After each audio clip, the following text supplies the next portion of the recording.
Hallo ihr Lieben, schön, dass ihr wieder mit dabei seid. Im heutigen Video zeige ich euch, wie ihr den Rock Juni näht. Das ist ein ganz, ganz toller Tellerrock. Wenn ich mal hier so am Saum ziehe, der hat eine riesige Saumweite und schwingt dadurch richtig toll.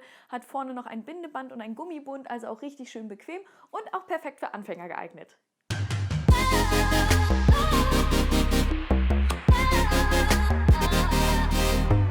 Ihr habt den Stoff natürlich gewaschen, getrocknet und gebügelt, wie wir es immer machen. Als erstes schneide ich die Rockteile zu. Bitte beachtet, der Stoff liegt nur in einfacher Stofflage, weil die Teile so groß sind, dass man das jetzt nicht doppelt zuschneiden kann. Deswegen schneide ich jetzt als erstes nach und nach die 4 Rockteile zu, denn das große Stück hier brauchen wir 4-mal. Wir machen es einmal so rum, dann drehen wir es um, dann nochmal in die Richtung und dann nochmal umdrehen. Und dann haben wir die Rockteile und danach geht es dann weiter mit Bund und dem Bindeband.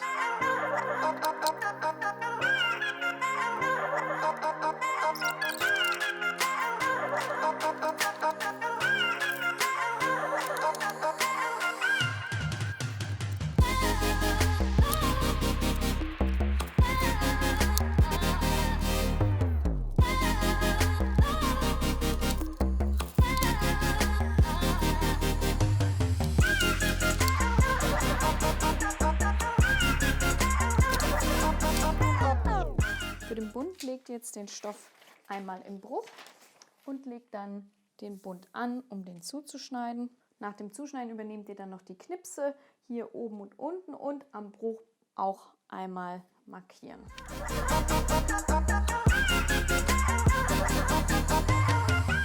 Und dann haben wir noch das Bindeband.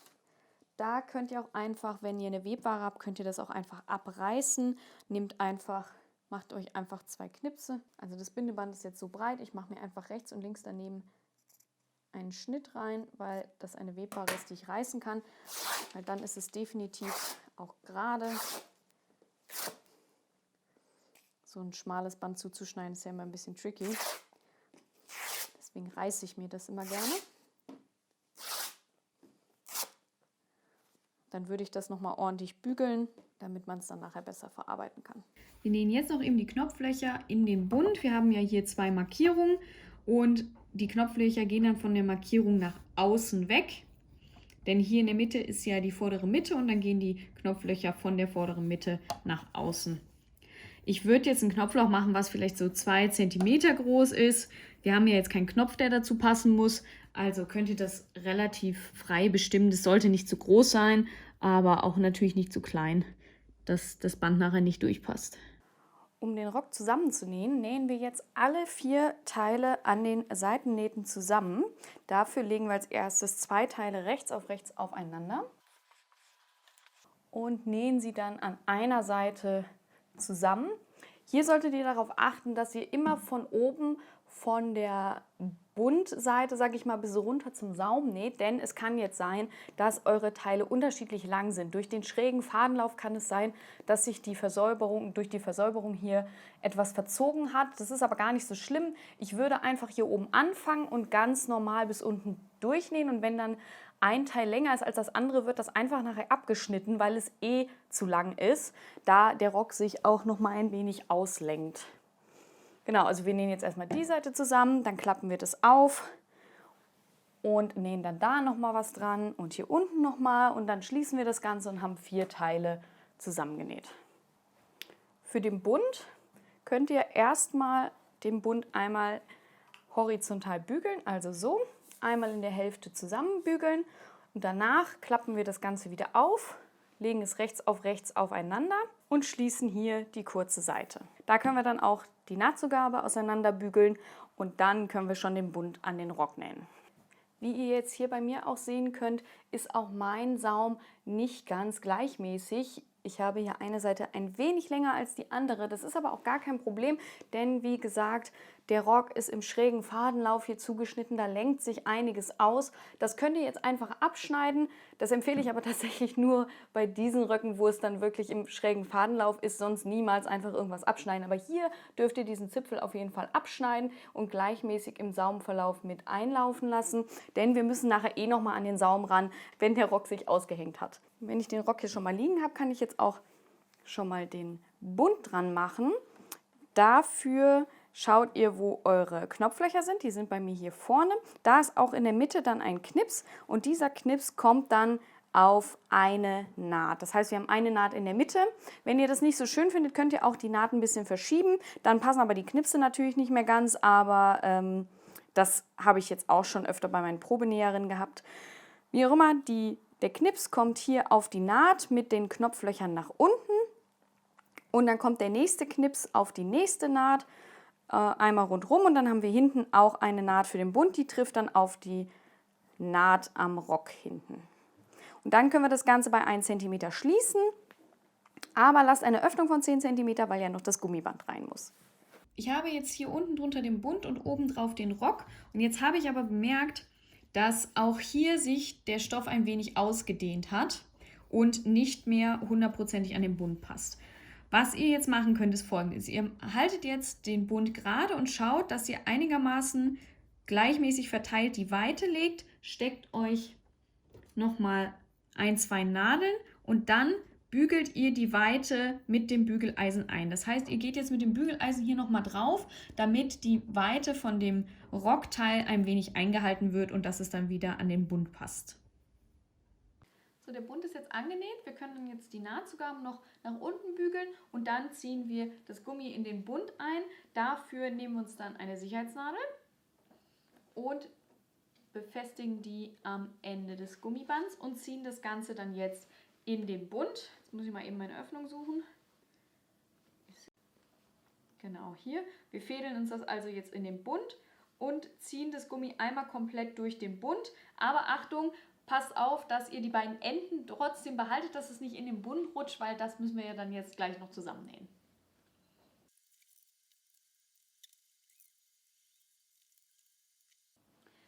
Wenn ihr das Gummiband durchgefädelt habt, könnt ihr einmal die Stecknadel nehmen und euch das Gummi übereinander zusammenstecken und einmal anprobieren, denn jetzt wäre der letzte Zeitpunkt, um nochmal zu checken, ob das Gummi weit genug ist oder noch ein bisschen kleiner muss. Da könnt ihr das einfach mal kurz so in den Bund ziehen und anprobieren und dann seht ihr auch, ob das Gummi sich verdreht hat. So, bei mir sieht es gut aus. Da hat sich nichts verdreht. Und wenn es dann passt, könnt ihr das ganze Gummi nochmal rausholen und dann mit dem Zickzackstich übereinander festnähen. Als nächstes nähen wir das Bindeband. Dafür habt ihr jetzt mehrere Varianten. Es kommt so ein bisschen darauf an, was ihr schöner findet oder wo ihr mehr Lust drauf habt. Ich nähe das Band gerne rechts auf rechts aufeinander, nähe es einmal ab und wende es dann. Das ist manchmal so ein bisschen fummelig, gerade weil das Band ja jetzt nicht so super breit ist. Ich benutze dafür gerne dieses Tool hier. Das ist von Prüm so ein Wendenadelset. Also da hat man ein Teil, mit dem man quasi da durchschiebt und einen Tunnel. Ich finde, damit funktioniert es tatsächlich am besten, wenn man etwas wenden möchte. Das gibt es auch ein bisschen schmaler. Sonst habe ich viele andere ausprobiert, das hat irgendwie nicht so super gut funktioniert. Also das ist bis jetzt das, was am besten funktioniert hat zum Wenden. Sonst geht aber auch jede Art von langem, dünnen Stäben, sage ich mal. Also ob es jetzt ein Schaschlikspieß ist, der vielleicht vorne nicht ganz so spitz ist oder ob es ein Kochlöffel ist oder irgendwas in der Richtung. Damit kann man immer super gut wenden. Ihr müsst halt natürlich gucken, ob dann die Dicke des Teils, was ihr da habt, auch zu dem Band passt, weil dieses Band ist relativ schmal. Wenn das für euch zu viel Aufwand ist, zu fisselig, also ich sitze da auch immer ewig, um das zu wenden, könnt ihr auch einfach das Band bügeln. Ihr bügelt es einmal zur Hälfte und dann nochmal die Seiten einklappen und nochmal bügeln und dann könnt ihr das auch knappkantig absteppen. Dann habt ihr auch ein Band, ist deutlich schneller gemacht. Ihr müsst mehr bügeln, dafür könnt ihr dann schnell absteppen. Ja, vielleicht, manche mögen vielleicht lieber bügeln, andere mögen vielleicht lieber ein bisschen fummeln beim Wenden. Das ist ganz euch überlassen. Oder dritte Variante, ihr habt einen Kantenformer, einen Bandeinfasser. Den gibt es für die Nähmaschine. Ich habe so ein Teil nicht, aber es gibt ja manchmal so Kantenformer, so, wo man Schrägbänder reinmachen kann und das könnt ihr mit dem dann auch machen, wo dann automatisch das gefaltet und durchgenäht wird. Das könnt ihr dann auch nehmen, falls ihr sowas da habt. Ich hätte sowas gerne, ich glaube, das muss ich mir nochmal anschaffen, aber genau, ich mache das jetzt so, ich bügel mir das nicht. Ich nähe es rechts auf rechts zusammen und werde das dann hier mit diesen Wendenadeln wenden. Als letzten Schritt nehmen wir dann noch unser Bindeband. Da machen wir genau das Gleiche. Wir nehmen uns eine Sicherheitsnadel, stecken die einmal an ein Ende des Bindebands und ziehen das Ganze dann durch die Knopflöcher, damit wir dann auch das Bindeband im Bund haben. Und wenn ihr möchtet, können wir dann den Bund auch noch absteppen, damit das Bindeband nicht im Bund verrutscht. Ich mache die erste Absteppung im Abstand von 1 cm. Stelle mir einen großen Stich ein, so 3,5 cm. Ich fange an der Seitennaht an, hier an der Naht. Da sieht man es am wenigsten. Erstmal verriegeln ganz in Ruhe. Und dann nehme ich mir jetzt mein Gummi und ziehe es sowohl hinten als auch vorne und führe das Gummi etwas mit. Also ich helfe der Nähmaschine ein wenig beim Transportieren und schaue, dass natürlich auch der Stoff, also es so weit gedehnt wird, dass der Stoff glatt liegt und die Nähmaschine drüber nähen kann. Also ich nähe jetzt hier keine Falten oder so ein, sondern es bleibt alles glatt und immer ein Stück dehnen, dann nähen.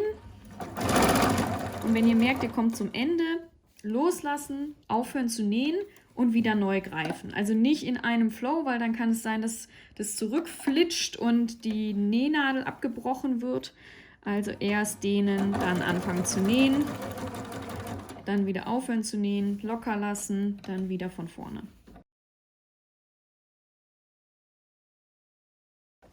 Und die zweite Naht mache ich dann bei 3 cm. Ich starte wieder an der Seitennaht und dann machen wir das gleiche einfach nochmal in einem anderen Abstand. So, jetzt ist der Rock fast fertig, aber auch nur fast, denn der Saum fehlt ja noch und den machen wir jetzt auch nicht, den machen wir erst in 1-2 Tagen, denn ihr solltet jetzt den Rock aufhängen und einfach ein bisschen hängen lassen, weil dadurch, dass es ein Tellerrock ist und viel im schrägen Fadenlauf zugeschnitten wurde, kann es sein, dass er sich noch ein bisschen auslenkt. Dann ist der Rock Juni soweit fertig und ich hoffe, ihr hattet Spaß dabei und wenn ihr noch weitere Fragen oder Anregungen habt, schreibt mir gerne an christina@bara-studio.com. Ihr könnt mich auch super gerne hier bei YouTube abonnieren und bei Instagram findet ihr mich auch unter bara_studio. Ich würde mich freuen, wenn wir uns dann da wiedersehen.